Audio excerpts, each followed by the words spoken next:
Hello, this is Memphis Communiversity. Today we are practicing an AP Calculus Accumulation Free Response Question. And if you haven't seen our channel, what we've done is we've created practice free response questions for each topic. So for example, in this case, it's accumulation free response questions, which appear in a variety of different forms, including rate in, rate out FRQs, which are one of the most commonly found free response questions on the AP exam.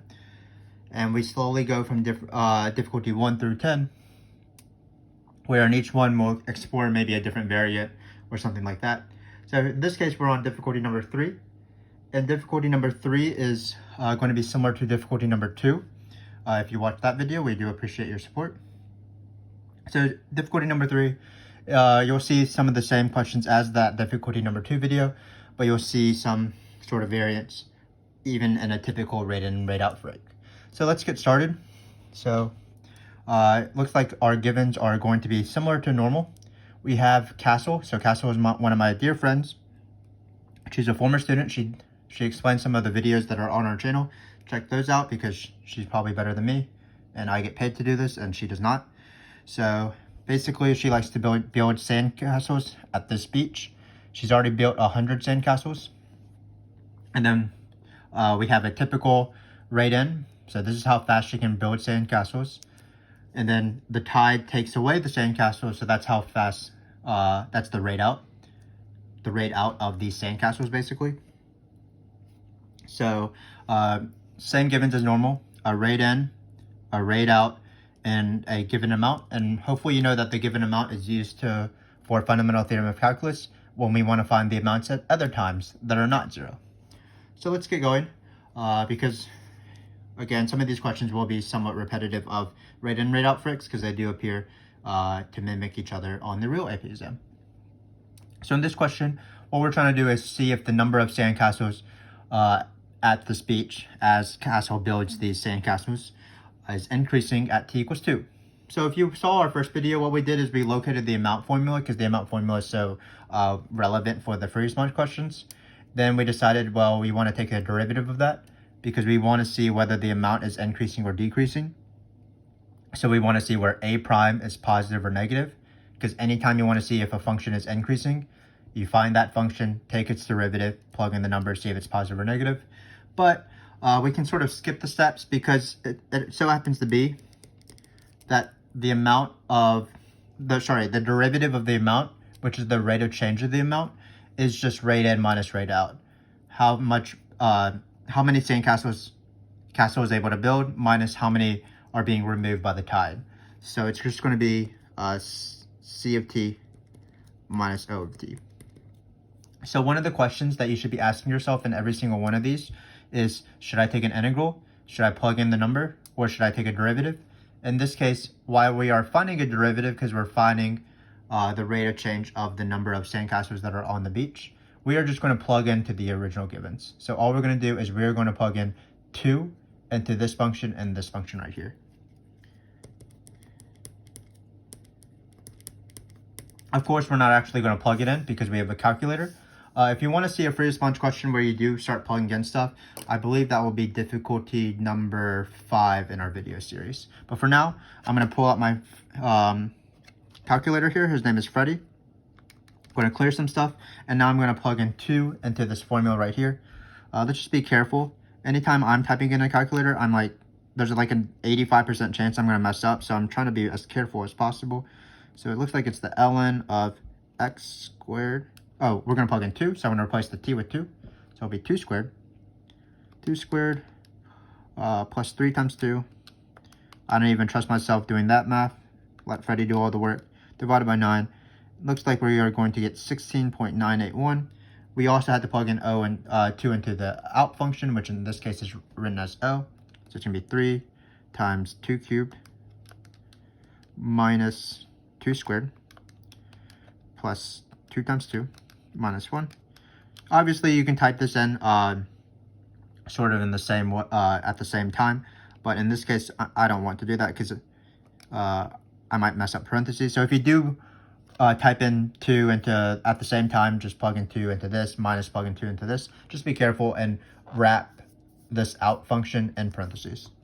But we're going to have rate in minus rate out, and we are going to write equal. We get negative 6.019.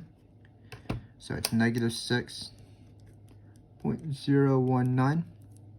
And we actually don't really care about this number other than the fact that it's negative, because that means the amount is decreasing, because A prime, the derivative of the amount formula, is rate in minus rate out, and it was negative, so it is decreasing. Basically, the tide is winning over castle.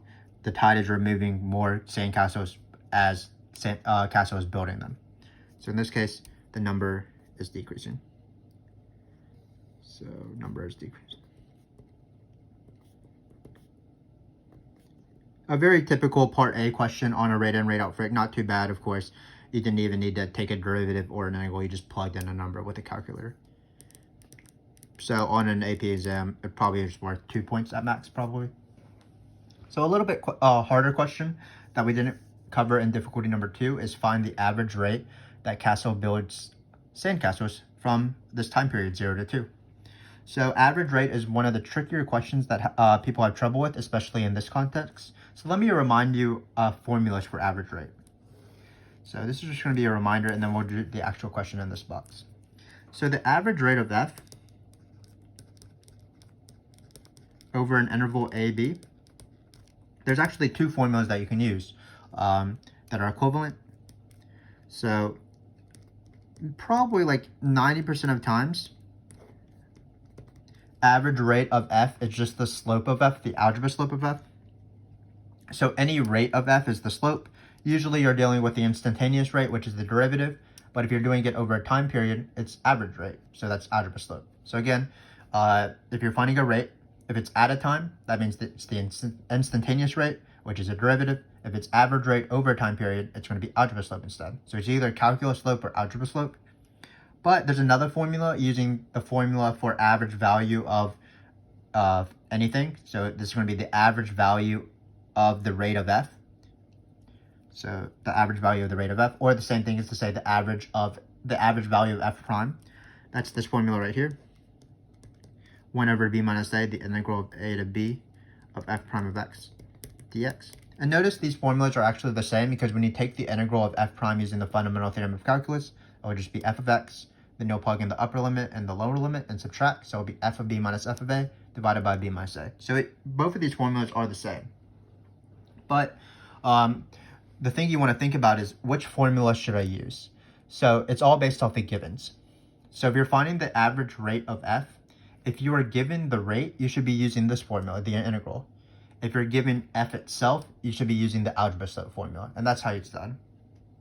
So again, most of the times it will be this case, because it'll say, here is a function, now find the average rate, and you just do f of the number minus f of the number over b minus a, algebra slope. But sometimes the rate is actually the thing that's given, so we're going to do integral. So let's see what it is in this case. So first off, notice that we're trying to find the average rate that castle builds. So we are not going to be using rate out in this case, we're only going to be using rate in. And because rate n is given, it seems like we're going to be using this formula. So I'm going to write that down. 1 over 2 minus 0 in this case. Integral from 0 to 2. And again, it's going to be the rate n. So it's going to be c of t dt. Because the thing we're taking the average of, in this case the rate, matches the thing that is given, the rate as well, you do the integral. So the general rule of thumb is that if I give you something and I want you to find the average of that thing, you use the 1 over b minus a, the integral of f. But if I give you the antiderivative of the thing that you want to find the average of, so for example, if I want you to find average rate, which is the average of f prime, and I give you f, which is the antiderivative of f prime, then you do algebra slope. So there is some sort of nuance in determining whether I use this function or this function when you do average rate. And just keep in mind, it's all based off the givens. If you have f as givens, use this formula. If you have f primes as givens, use this formula. In this case, we're not going to write c prime because it happens to be that c is a rate. So that's why it's a little bit confusing.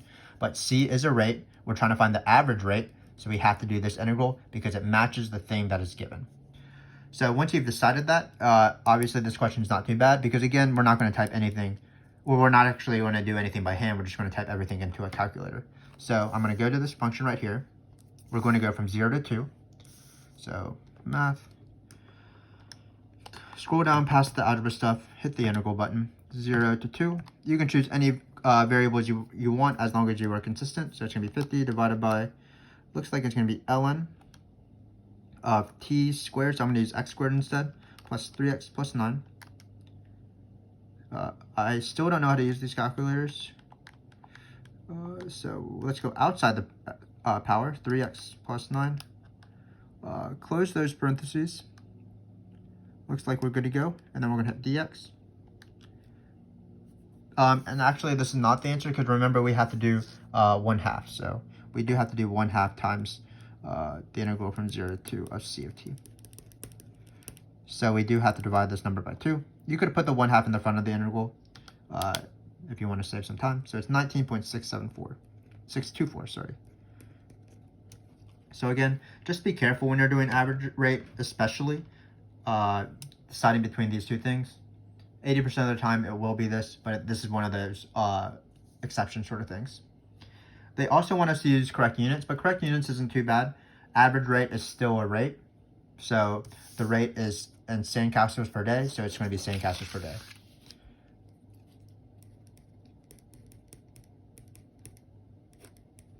Both the calculus slope and the average algebra slope, which is average rate, share the same units because they're both slopes still.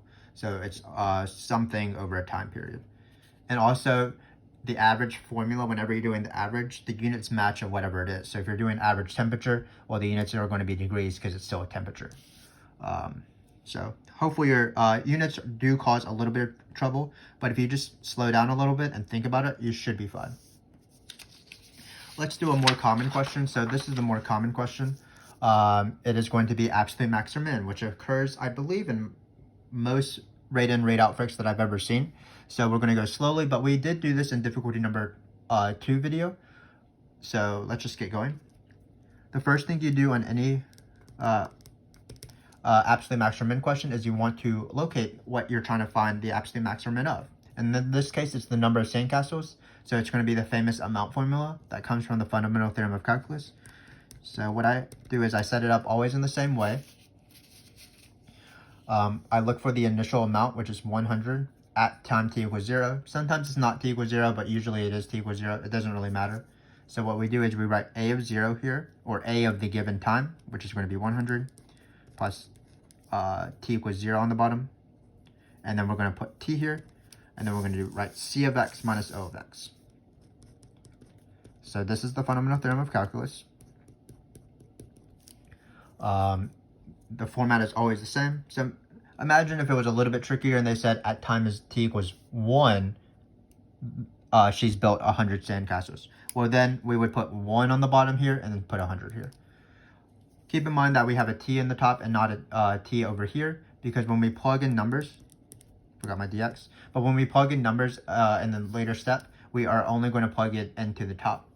Another thing is we don't want to put 2 into the top yet because we still want to keep this as a function. 2 will eventually be plugged in the table, but so will a lot of other numbers. So we do not want to plug in 2 right now. We'll plug it in later. The second step, of course, is the critical point step. And that's when you take the derivative. The derivative of the amount formula, again, is rate in minus rate out.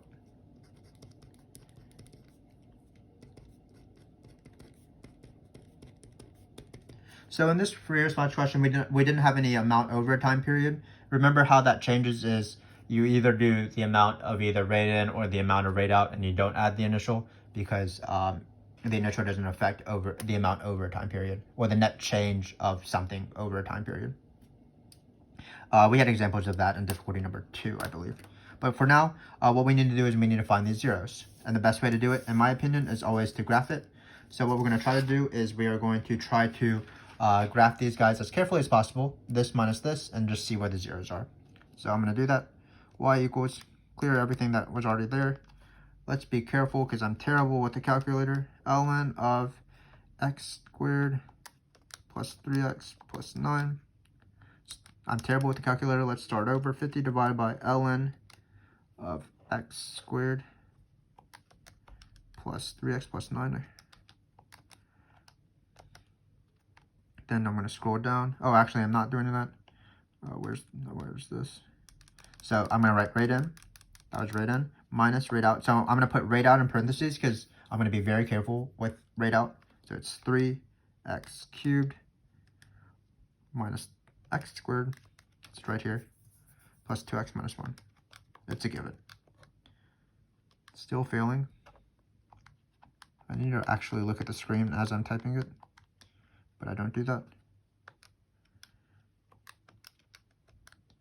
So I believe we have finally, it took me about a minute or so, but we finally have rate in minus rate out in this calculator. So rate in minus rate out. Cool. Because we're finding the, because our interval is 0 to 2, oftentimes it's good to change your window to be around there. So I'm going to change the x-min to 0 and then the x-max to be 2.2 because it'll probably be a better zoomed in picture. So I'm going to hit graph, wait for Freddy to do his thing. Looks like the function hits right here. This is going to be our 0. Looks like we only have 1, but that's fine with me. We're going to go calc. We're going to hit 0. I don't know where the cursor is. Here he is, right here. Took him a bit of time, but we forgive him for that. Left bound is right here. Right bound means go a little bit to the right. And then guess for Freddy's sake, it looks like it's going to be 1.819. So that is the second step. It is quite involved because you had to graph it with the calculator, but not too bad. Finally, we have the table step. So this is the table.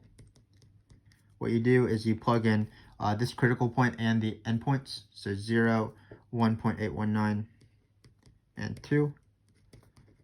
And we are going to plug in all 3 of these numbers individually into the top of this integral. And again, when we plug in these numbers, we only plug into the top, not into the function. And don't forget to add 100. So we're going to close this. This is going to take me a little bit of time, but let's write 100 plus. Then we're going to type in the integral slowly. Hopefully I can do that. Math integral. So even if you feel like you understand how to work the calculator, and you probably do, you still want to practice the calculator before any test that allows the use of calculators, as well as the AP exam itself. Because you don't want to learn how to use the calculator as you take the AP exam. That would be a little bit too much to ask for. So for example, right here, I'm messing up like normal. You want to practice doing integrals and derivatives with the calculator. You want to practice finding intersection points of graphs with the calculator, finding zeros of graphs and things like that. So it's often good to practice maybe for like 5 minutes or so. You can practice with these functions if you want, as I type this in slowly and wrong. So delete, delete, delete.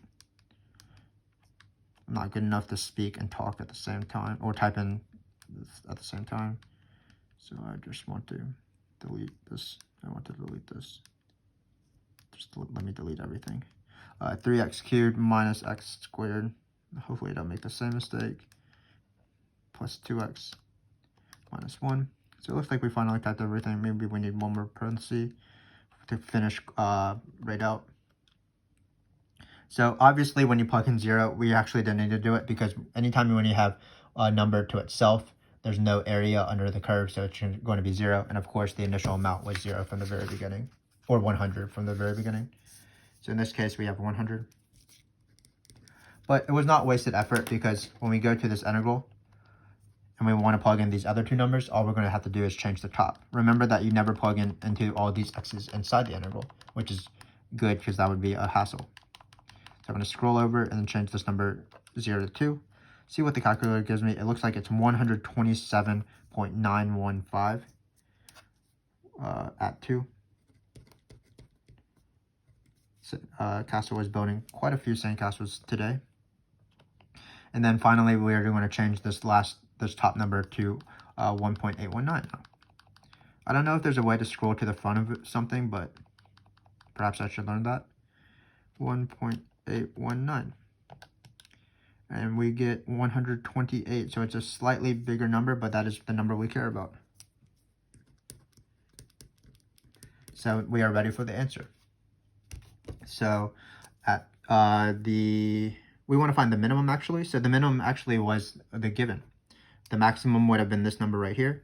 I think in all three of my videos so far, the endpoints have been where the minimum or the maximum has been achieved. But of course, that's not always the case.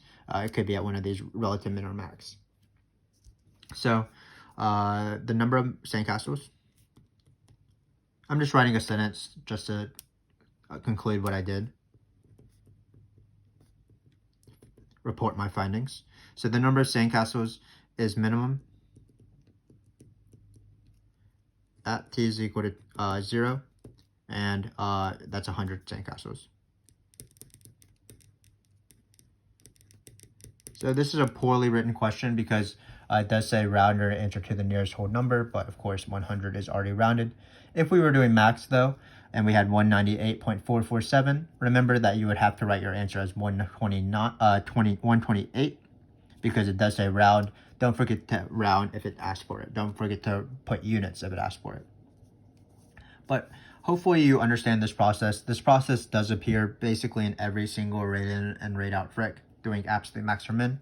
It's always the same thing. Let me repeat it. You have the amount formula, which comes from Fundamental Theorem of Calculus. It's always the given amount, given time, rate in minus rate out, and the integral. And then you put a t on top because you want to plug in values later on into this t. Second step is take the derivative using a calculator, finding where the derivative, which happens to be rate in minus rate out, equals 0. So it was this number right here. If you have a bunch of numbers, that's fine. Then you fit this critical point and also any your endpoint 0 to 2 in this table.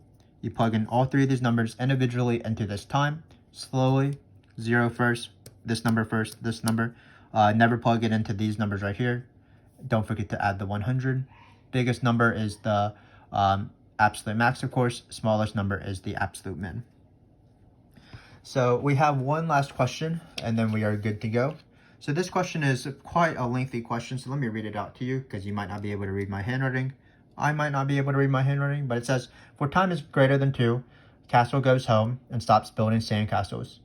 But the tide continues to be removed at this rate. So basically what happens is, for the first 2 hours from 0 to 2, there's rate in and rate out because Castle is building sandcastles and the tide's taking away sandcastles.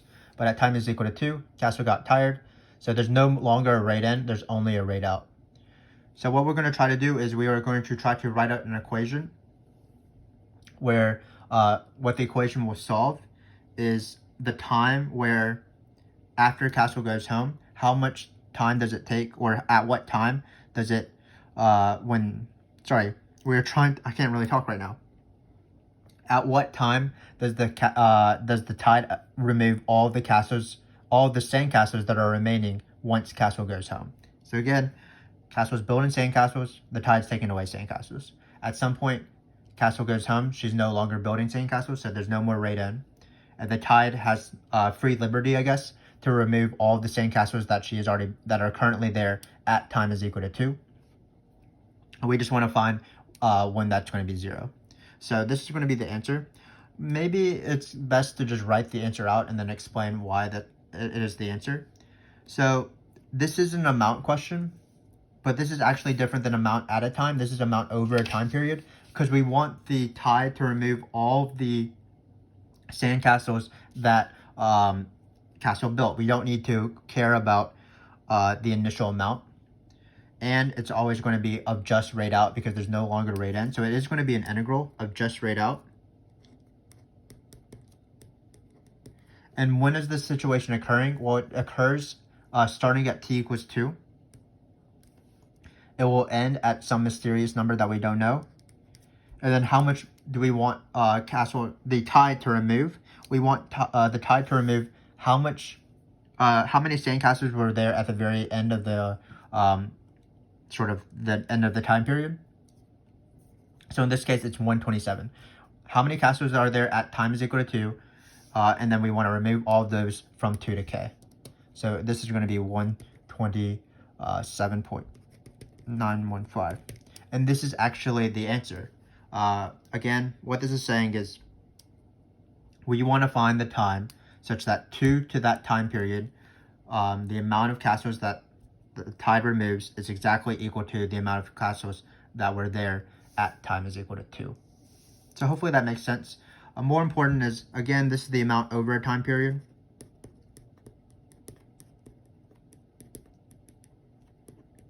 A better way to say this is the net change of the amount over a time period, or the accumulation of the rate over a time period. That's why it's called accumulation free response questions.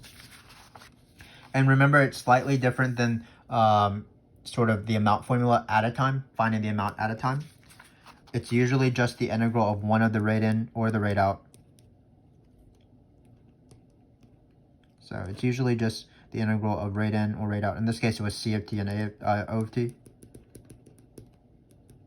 Notice in this question, we did not add the initial amount because the initial amount doesn't really matter in this question. The tide doesn't care about how many casters were there in the beginning. It only cares about how many casters were there at time is equal to 127, or time equals 2, 127, because it wants to remove all of those between the time interval 2 to k. So hopefully that makes sense. So whenever you're doing finding the amount that came in, or find the amount that was pumped in, or find the amount that was removed, or find the number of people that entered a concert or exited a concert, that's amount over a time period. You don't add the initial, and you only use one of rate in or rate out. So hopefully this was useful for you guys. This is a pretty typical a typical rate in and rate out free response question, where you have this very easy question in A where you just said which one is bigger, rate in or rate out, and if it's negative, that means the amount is decreasing. If it's positive, that means the amount is increasing. We did have this tricky question about average rate, which usually doesn't appear. But again, if you keep these two average rate formulas, separate in your mind, you will be able to use them. Remember that it's just based off the given. So in this case, because the rate was given and we were trying to find average rate, we actually used the integral as opposed to normally doing the algebra slope. We did have the very typical question that was quite involved, but hopefully you're not too scared about it, because you'll have seen it before quite a few times before you take either the AP exam or any test on this, which is accumulation free response questions, absolute max or min. And it works the same way every time. You locate the function, which is the amount formula, which depends on the initial amount, so that's why you have this here. It's Fundamental Theorem of Calculus. Given time, given amount, want time. Always take the derivative, which is rate in minus rate out, set it equal to 0, graph, plug in these values into the integral. And then finally, we had this weird amount over a time period, which is not usually asked in this way, but it's good to think about it. Amount over a time period usually requires either just rate in or rate out, and you don't add the initial. And in this case, we wanted to remove all of the casters that were there at time is equal to 2, so that's why we have this equation. We did not need to solve it though. So again, hopefully you continue watching this video series, because while rate in and rate out FRQs are not the hardest free response questions on the AP exam, they do come in quite a bit of variety compared to like particle motion, for example. So you'll see that in as we go on in this video series, difficulty 4, 5, and 6, we'll just have variations of this. So for example, we might do something where the amount is given in the first place as opposed to the rates. Another way to do it, another type of question is if rate in is given, but rate out is given as an amount. So we will see that. We'll see where rate in and rate out are piecewise functions. That is the hardest variant in my opinion. And we'll practice some of these without a calculator, where we'll be using the same rules, but we'll have to be taking integrals by hand, basically. So again, continue with us. We do appreciate your support. We love hanging out with you guys. We want to help you guys out as much as possible. Check out all of our calculus videos. We have quite a bit on our channel. Until next time, I will see you. I wish you well. Thanks again for watching, and good luck.